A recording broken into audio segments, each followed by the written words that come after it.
The Forgotten Ones of Ravenswood.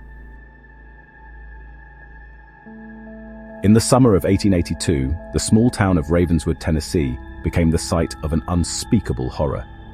The townsfolk, once thriving and full of life, vanished without a trace. No bodies, no signs of struggle, just homes left abandoned, meals still sitting on tables, and an unnatural silence that settled over the place like a suffocating shroud.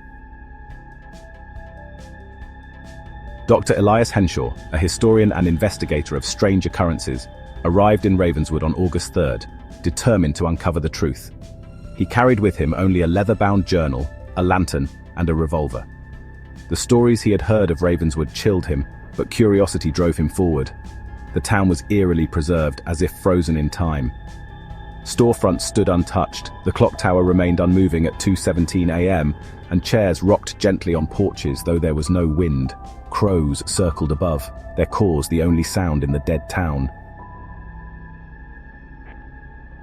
Dr. Henshaw's search led him to an old manor on Larkspur Lane, the largest house in Ravenswood.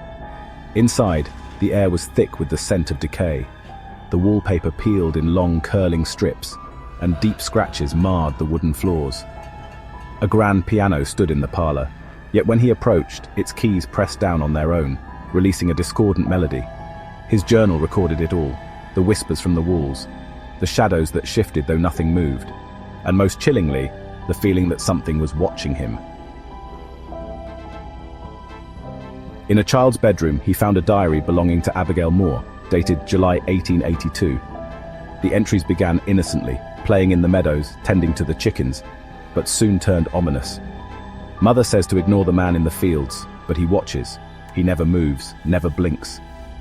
Lucy disappeared last night. We heard her scream, but when we ran outside there was nothing, just the wind howling. Father is acting strange. He whispers to someone when he thinks we're asleep. Last night, I saw him leaving the house, walking toward the fields. The man was waiting for him. The final entry, written hastily and smudged with ink, sent a chill down Henshaw's spine. They are in the house, the Forgotten Ones. We should not have spoken their name. We should not have looked.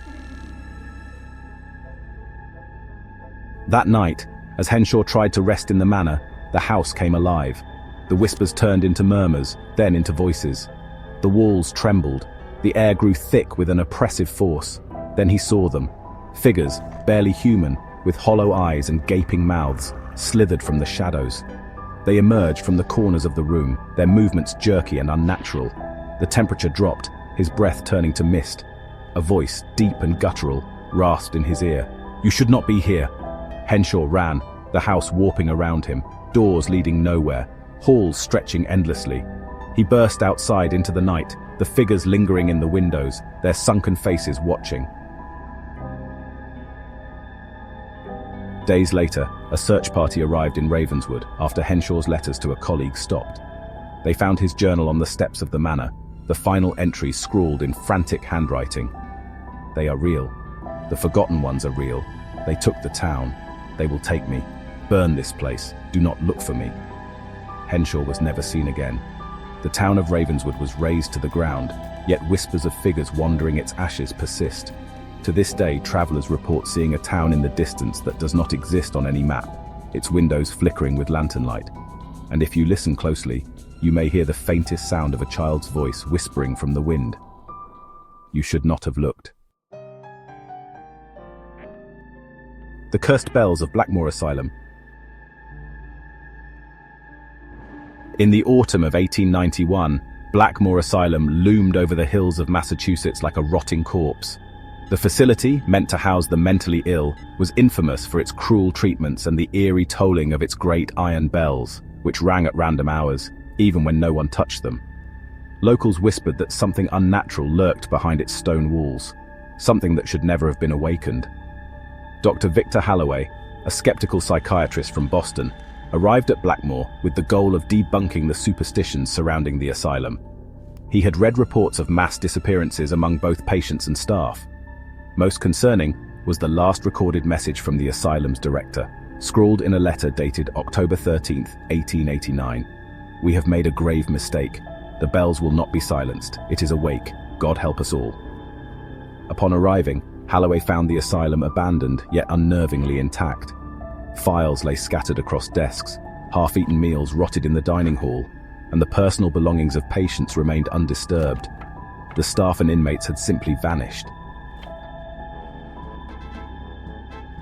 On his first night, as he reviewed patient logs, the bells rang. A deep, mournful sound reverberated through the halls, though the bell tower was empty. He dismissed it as the wind. Then came the whispering. It started as a faint murmur, slithering through the air vents, the sound of voices speaking in a language unknown to him. Shadows flickered along the candle-lit walls, twisting unnaturally. Halloway found a journal belonging to Nurse Eleanor Finch, dated just days before the asylum was abandoned. The last entry read, "The bells are calling to something. At night we hear footsteps in the empty halls. Faces appear in reflections that are not our own. We tried to leave, but the doors will not open. The patients scream, saying it has woken beneath the floors. And now, we hear it breathing." Determined to uncover the truth, Halloway descended into the basement, where rusted iron doors led to an old sealed ward. The walls were lined with cages, not cells, but cages meant for creatures rather than men. He found carvings along the stone, symbols older than the asylum itself. Then the scratching began, a slow, deliberate scrape against the metal bars in the dark. Halloway lifted his lantern, revealing deep gouges in the walls, as if something massive had been clawing to escape. His breath hitched as the air grew thick with the stench of decay. From the shadows, a voice slithered forth. "You should not have come." A figure lurched forward, elongated limbs, hollow eyes, and a mouth stretched impossibly wide. The bells overhead rang furiously as if in warning. The thing lunged. Days later, a search party found the asylum in its usual state of abandonment, save for Halloway's journal, which lay open on the basement floor. His final entry, scrawled in frantic handwriting, read, "It does not live. It does not die. The bells keep it bound, but not for much longer. I hear them tolling now. Oh God, they are ringing for me." Dr. Halloway was never seen again. To this day, travelers passing Blackmore Hill report the distant toll of unseen bells. Some claim to hear whispers carried on the wind, and on the darkest nights, a shadowy figure can be seen standing in the asylum's bell tower, watching, waiting for the bells to toll once. In the bitter winter of 1887, the people of Blackwood, a small mining town in Colorado, lived in quiet fear. Something lurked in the nearby forest, something ancient and malevolent. They called it the Hollow Man. The legend had existed for generations, passed down in whispers. It was said that if you wandered too far into Blackwood Forest at night, the Hollow Man would find you. You would hear a voice, your own voice, calling to you from the trees, and if you answered, you would never return. Nathaniel Grayson was a hunter, skeptical of town legends. He laughed at the stories and dismissed the warnings. One evening after too much whiskey, he boasted to the town that he would prove the Hollow Man was nothing more than superstition. He entered the forest at dusk. The townspeople watched the last flicker of his lantern disappear between the trees. He never came back. A search party was sent the next morning. They found his rifle near an ancient oak, his footprints ending abruptly as if he had been plucked from the earth. The only clue left behind was his voice, an echoing, desperate plea that floated through the trees at night. "Help me. Please, don't let it take me." Months later, a folklore scholar named Jonathan Whitmore arrived in Blackwood, eager to uncover the truth. He had studied hundreds of urban legends, but something about this one felt different. Too many disappearances, too many eerily similar accounts. He was determined to stay in the town until he found an explanation. On his third night, he ventured into Blackwood Forest with his notebook and lantern, ignoring the townspeople's desperate warnings. The deeper he went, the quieter the world became. No rustling leaves, no chirping crickets, just silence. Then the whispering began. It started as a murmur in the wind, barely audible. Then it grew. "Jonathan, come closer." His blood ran cold. The voice was his own. Whitmore pressed forward, heart pounding. He reached a clearing where the trees twisted unnaturally, their gnarled branches forming a dome-like prison over a massive, gaping hole in the earth. a pit of darkness. The whispers surged from its depths, a cacophony of stolen voices. And then he saw it. The hollow man emerged from the shadows, its body elongated, skin stretched too thin over an unnatural frame. Its face was a shifting void, morphing between the visages of the missing. For a fleeting moment it wore Nathaniel Grayson's face, his mouth still forming that eternal, silent scream. Whitmore stepped back, trembling, but the hollow man was already reaching for him. A dozen voices, all his own, screamed in unison, "Join us!" Days later, Whitmore's notebook was found at the forest's edge. His last entry, written in erratic, trembling script, read, "It wears their voices. It is older than the trees. It is waiting. I hear myself calling my name. Do not follow." Jonathan Whitmore was never seen again. To this day, those who wander too close to Blackwood Forest claim they hear whispers. Sometimes they hear their own voices calling to them from the dark, and those who answer are never seen again. In the summer of 1895, the town of Fairbrook, Pennsylvania suffered a horror that would never be spoken of outside its borders. It began with whispers in the wells, with children waking in the night, staring into the darkness with unseeing eyes. It began with the ground itself exhaling, sighing beneath the weight of something waiting below. Elias Thatcher, a local historian, had been cataloguing Fairbrook's oldest structures when he found it, a door buried beneath the abandoned church. The wood was petrified, its carvings faded, but the latch was untouched by time. Something in Elias told him to walk away, to pretend he had never seen it. He opened it anyway. The tunnel beneath stretched too far, too deep for a town so small. The walls pulsed, damp with something thicker than water. The air smelled of rot, of something long dead but still aware. As he stepped forward, something unseen whispered his name from just behind him. Elias ran. The first child disappeared the next night. Then another. The town searched frantically, but there were no tracks, no clues, only the hushed crying of unseen mouths when the wind blew through the trees. Then Margaret Lorne, a widow whose grief had already stolen half her mind, awoke to find her son Oliver standing by her bed, his skin grey, his eyes black pits. "I don't want to go back," he whispered. Before she could reach for him, he collapsed into a heap of dry, brittle skin and empty clothes. The town began to pray. Elias knew the truth now. Whatever had been under Fairbrook had always been there, waiting. It had no name because names are given to things that can be understood. At night, shapes slithered between houses. People locked their doors, but it did not matter, because soon their own faces stared back at them from the darkness. The things did not need to break in when they could simply become. Elias tried to warn them, but his words died in his throat when he saw his own reflection move without him. It smiled. Fairbrook ceased to exist on August 7th, 1895. The buildings remained, the wells stood empty, the fields lay fallow. But the people were gone. A single journal was found in the dirt near the abandoned church. Elias's last words, "It does not kill, it replaces. I hear my voice in the well. It is calling me home." To this day, travelers report seeing a town where Fairbrook should not be, a place that does not exist on any map. If you find yourself there, do not speak, do not look at your reflection, and above all else, do not answer when you hear your own voice calling your name. Briar Hollow was a town that never should have been built. Nestled deep within the Tennessee woods, it stood on land older than memory, land the Cherokee had warned against settling. But men are foolish, and in 1856, the first buildings rose. By 1873, the town was erased. The well in the center of town ran deep, but the water always tasted wrong, too sweet, too thick. Then the children began waking in the night, staring at the walls, whispering words no one had taught them. "They are watching." Parents blamed nightmares, but the whispers spread. Soon, the children no longer spoke at all. On October 12, 1873, a storm rolled through Briar Hollow, though no rain ever fell. The wind carried laughter. Not the laughter of the townsfolk, but something else, something cruel. By morning, half the town was gone. No bodies, no signs of struggle. Just houses left open, food still warm on tables.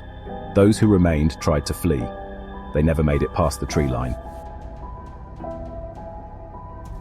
John Mercer, the town's doctor, was the last to write of Briar Hollow. His journal was found decades later, sealed in the church's floorboards. His final entries spoke of figures standing at the edges of the town, unmoving, featureless, watching. He called them the Silent Ones. They stand between the trees, tall as men but wrong. They have no eyes, no mouths, yet I hear them whisper. The children followed them into the woods. I hear them laughing. Oh God, I hear my own voice among them. The last page bore only 4 words, scrawled in shaking ink. We let them in.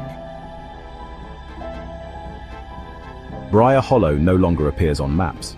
No roads lead to it. Yet, travelers still claim to stumble upon a town where no town should be, a place where the buildings stand untouched, waiting. And at night, when the wind dies, the laughter begins. If you hear it, do not look outside. Do not answer when they whisper your name. In 1878, the town of Blackwater, Maine was a thriving lumber community. The Blackwater Mill provided work, and the river carried logs downstream like veins feeding the heart of industry. But in the winter of that year, something came down the river, something the water should never have carried. It started with the ice cracking when it shouldn't have. The river froze thick and hard, yet at night, something beneath it shifted.